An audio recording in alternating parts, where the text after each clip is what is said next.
YouTube, welcome back to SIBZ. It's West Coast, East Coast siblings.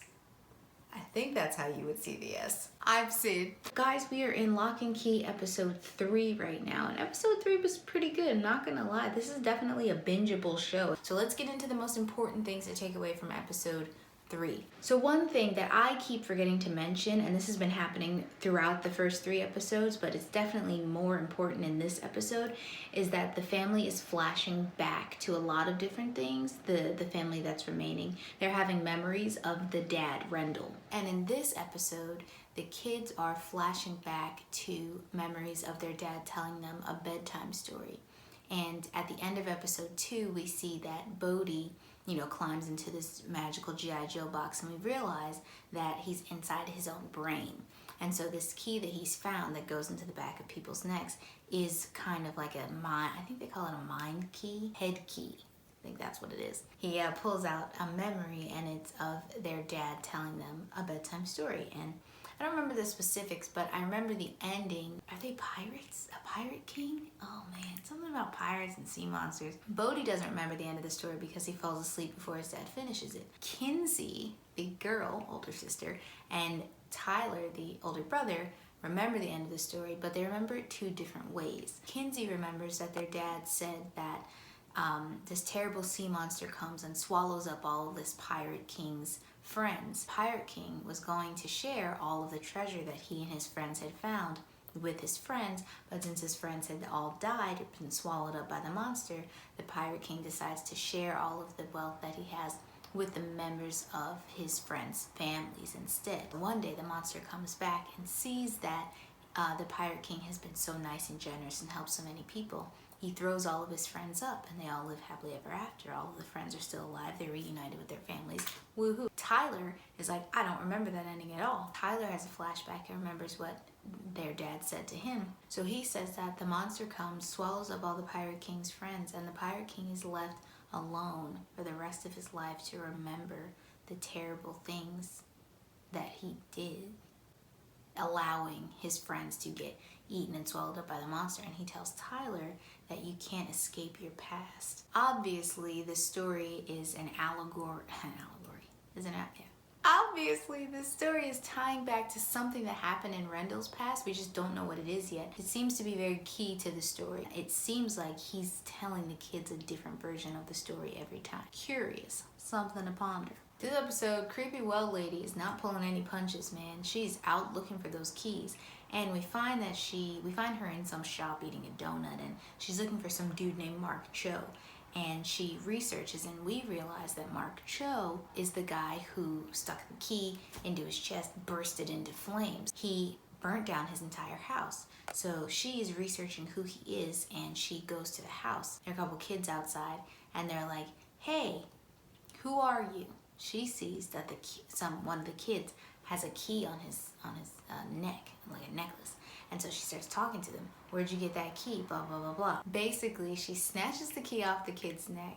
She uses her key to open a door to a subway, pushes the kid through the door, and psh, a train runs over him. So I'm like, yo, this creepy well lady is crazy. She killing kids. She killing kids. We don't really see her again in this episode until the end.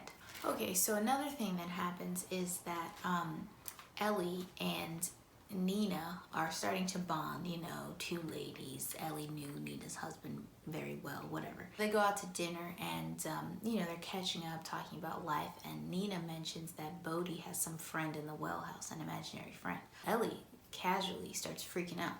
So towards the end of the episode, Ellie goes into the well house, and we find out that she has the key to the door that no one's been able to get into. So she uses the key, goes in, and she's calling for Lucas, her dead boyfriend from high school. So that's a little creepy. But we know now that another person has the key. So Bodhi, once again, left home alone because he hasn't started school yet. He is exploring. He finds another key. This key opens the creepy door in the study room that we saw in the first episode. There's a skull on it, and he opens the key. It opens a door.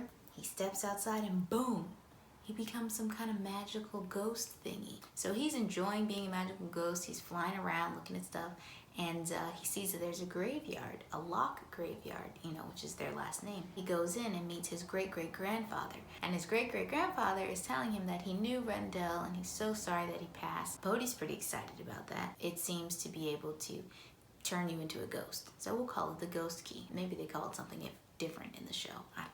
The important thing that Bodhi's great-great-grandfather tells him when he meets him in the graveyard, Rendell, Bodhi's dad, also played with the keys. Rendell and Duncan played with the keys. But for some reason, because we know in episode 2, Duncan doesn't remember, unless he's lying.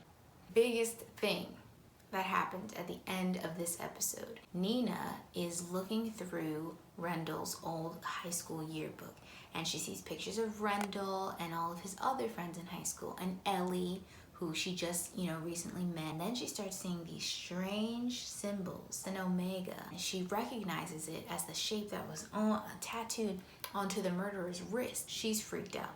We also learned that Mark Cho was one of the guys in this high school group, and I think we can assume in the friend group, because he had a key. Let me tell you what I've been deducting. 1, I think all of Rendell's friends who are still alive have keys. So I think they all know about the key house and all of the magic and strangeness that's going on. 2, I also think the kids back in high school with Rendell must have done something or created some grudge between them and the creepy well lady, because the creepy well lady seems to be out to get them.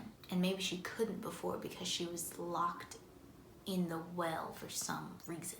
Maybe they locked her in the well, who knows. Number 3, and I think this is probably the biggest thing. I understand that their dad is dead, but when Ellie went to that well, she was calling Lucas's name. Lucas was her dead high school boyfriend. So yes, Lucas drowned, but if he died, why was she still calling his name? Does something about these keys make these people who died in the past not die? Interesting things to ponder. What do you think? Am I on track for those of you who've read the books? Am I just completely off base and psychotic? Well, it is almost 4 o'clock in the morning. Let me know what you guys think. This has been episode 3 review for Lock and Key. Like this video if you like this video. Don't forget to hit the subscribe button. Click the bell so that you can be notified of all of the new exciting content that is coming on SIBZ. Okay guys, I'll see you in episode 4.